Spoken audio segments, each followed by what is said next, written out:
Bonjour, j'espère que vous allez bien. Moi, je vais très bien par la grâce de Dieu. Bienvenue sur ma chaîne YouTube. Je suis Annick Abba, alias la femme atypique.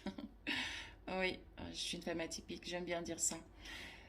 Sur cette chaîne, j'ai décidé de valoriser mon métier. Alors, toutes les personnes qui me demandent, Annie, qu'est-ce que tu fais au juste?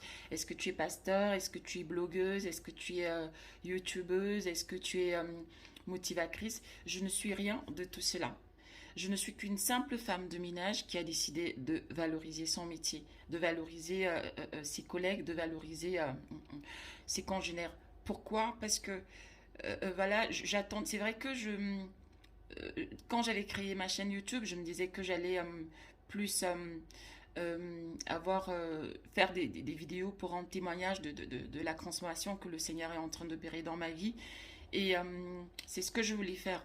Sauf que il y a quelques jours, c'était la semaine dernière précisément, il est survenu quelque chose d'assez intriguant dans ma vie et c'est ce qui m'a motivé à plutôt commencer à valoriser mon métier.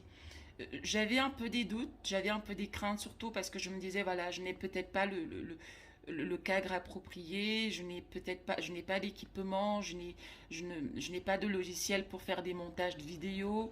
Euh, Comment est-ce que je vais m'y prendre? Il faut peut-être du temps pour que je puisse être top pour proposer des vidéos de qualité. Mais sauf que quand il est survenu cet événement-là, je me suis dit, ok, Annick, tu vas te lancer et chemin faisant, tu vas apprendre, tout comme tu as fait avec ton métier de femme de ménage.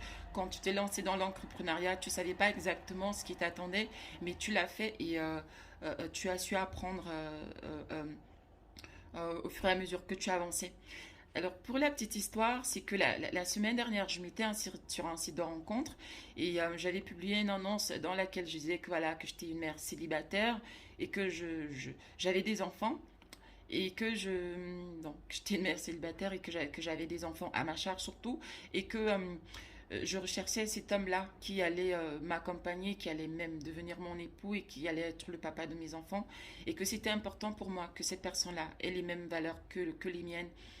Très rapidement, j'ai été inondée de messages bienveillants, des personnes qui s'intéressaient à moi et qui voulaient en savoir davantage. Mais il y avait également des personnes qui me faisaient des propositions très déplacées. J'ai même reçu des photos des parties intimes de certains. Et parmi les propositions que j'ai reçues, il y a par exemple un monsieur qui m'a dit, je te propose 5 000 euros, tu passes le week-end avec moi, tu viens vendredi en fin d'après-midi et tu rentres dimanche en fin d'après-midi. Alors moi je lui dis non, c'est pas ce que j'ai dit sur mon annonce.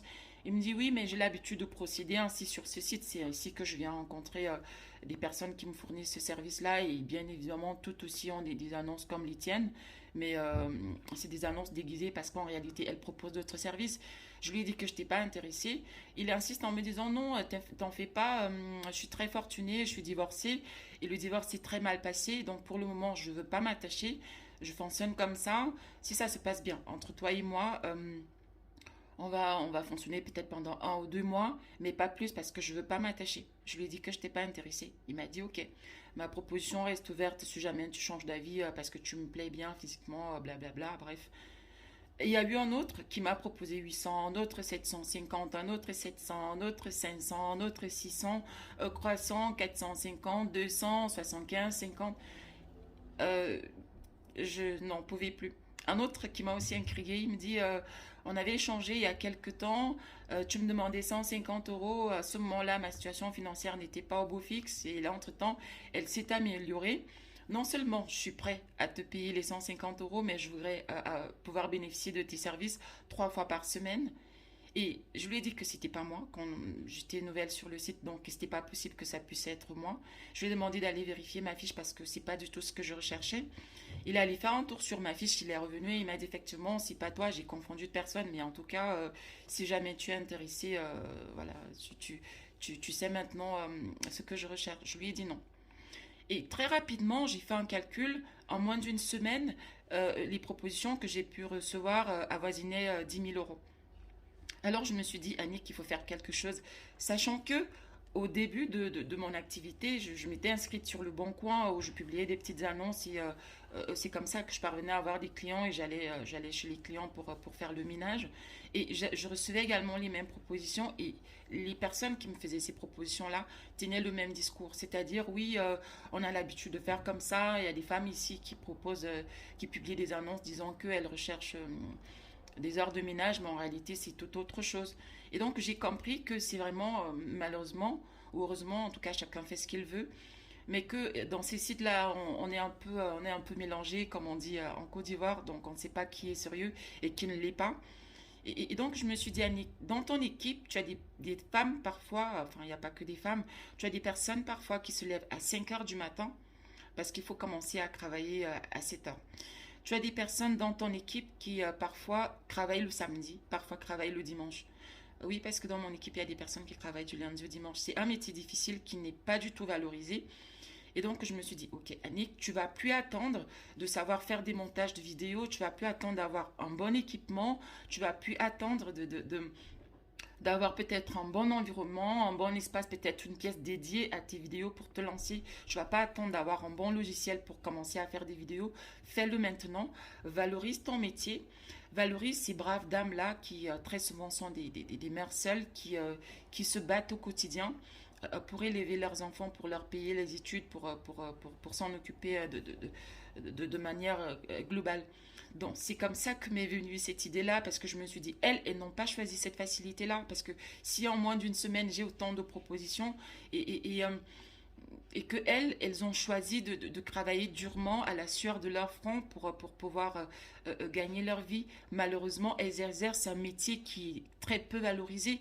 Un métier, moi, il me souvient dans mon pays, au Cameroun, quand un enfant a des mauvaises notes à l'école, on lui dit bah, tu vas finir éboueur, tu vas finir femme de ménage. Et pourtant, dans une société, on a besoin d'avocats, de médecins, d'experts comptables, de journalistes.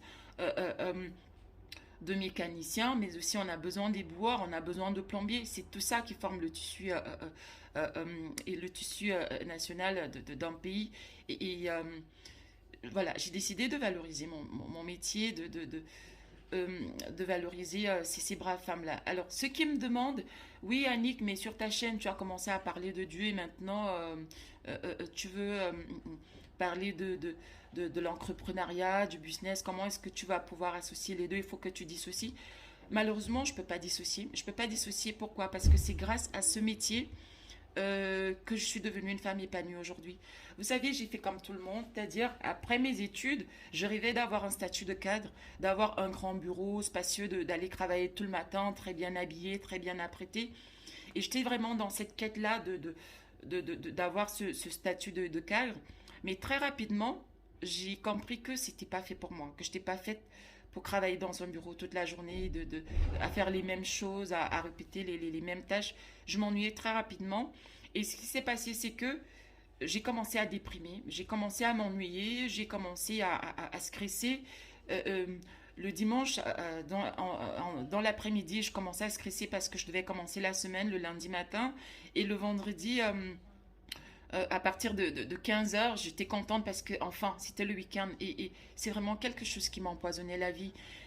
Pour trouver des solutions, j'ai même commencé à boire de l'alcool, mais malheureusement, les soucis m'attendaient après quand l'alcool, la dose d'alcool était dissipée dans mon sang. Et c'était vraiment devenu très difficile pour moi.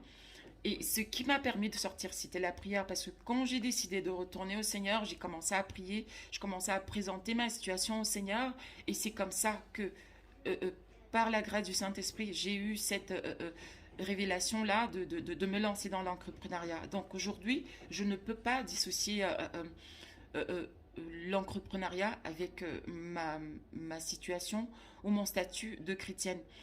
Et il faut aussi savoir qu'à côté, il y a des personnes qui font voter des lois. Il y a des personnes qui font voter des lois pour se faire protéger, qui créent des associations pour défendre leurs lois, pour défendre leurs droits, du moins. Mais pourquoi pas, pourquoi est-ce qu'on demanderait à un chrétien de cacher son statut? Pourquoi on demanderait à un musulman, à un bouddhiste, je sais pas, un athée de cacher son statut en disant que oui, la foi de toute façon c'est quelque chose de privé? Moi je pense pas. Je pense que ça pose souvent problème quand on est conscient que notre foi ne soit pas en adéquation avec nos actes de tous les jours. Mais quand on est certain que ce qu'on fait, comment on se comporte avec les autres au quotidien, ou alors comment on est force de se comporter parce qu'on est très loin de la perfection, est en adéquation avec la parole de Dieu, avec le Coran, ou je sais pas trop. C'est même une fierté de dire que si j'en suis là, c'est grâce à la Bible, c'est grâce au Coran, c'est grâce à je sais quoi. Et moi, c'est une fierté pour moi à ce jour de dire que si j'ai su reprendre ma vie en main, si j'ai su donner une autre orientation à ma vie, c'est vraiment grâce à la prière. Et je ne saurais dissocier les deux. Donc, je réponds à ces personnes-là que ça sera comme ça sur ma chaîne. Je parlerai de l'entrepreneuriat, mais aussi je parlerai de la religion. Ceux qui seront intéressés sont les bienvenus. Ceux qui ne le seront pas, malheureusement, je n'y peux rien. Et aussi, pour finir, si j'ai aussi décidé de le faire, c'est parce que je me suis beaucoup intéressée au développement personnel, aussi aux vidéos des personnes telles que Philippe Simo, Marthe Karine, le Waman, Pougala, ils sont tellement nombreux, Lady Sonia, Stéphanie Mbida, euh, ils sont tellement nombreux, hein. Je peux pas te les conseiller, bien évidemment. Il y a aussi le grand Zach Mouekassa. Il y a toutes ces personnes-là qui, grâce à leur contenu, j'ai commencé à me poser des questions. Donc, si moi aussi, aujourd'hui, en faisant des vidéos, je peux participer pour aider une femme, je sais pas, peut-être qu'il se trouve, que ce soit ici en France ou même dans mon pays ou dans un autre pays en Afrique, à lui dire que oui, tu peux être heureuse en étant femme de ménage, tu peux être épanouie en étant femme de ménage. Ne te considère pas comme une ratée parce que tu exerces un métier qui est peu valorisé. Ne te considère pas comme une ratée parce que tu n'as pas de diplôme. Parce que moi, aujourd'hui, malgré mes diplômes, c'est en exerçant le métier de femme de ménage que je suis épanouie, alors que quand je travaillais dans un bureau, je ne l'étais pas du tout. Merci de m'avoir écouté et surtout je vous invite à vous abonner sur ma chaîne YouTube pour que j'ai plus de visibilité. Que le Seigneur vous bénisse, que le Seigneur me bénisse et à très prochainement pour une nouvelle vidéo.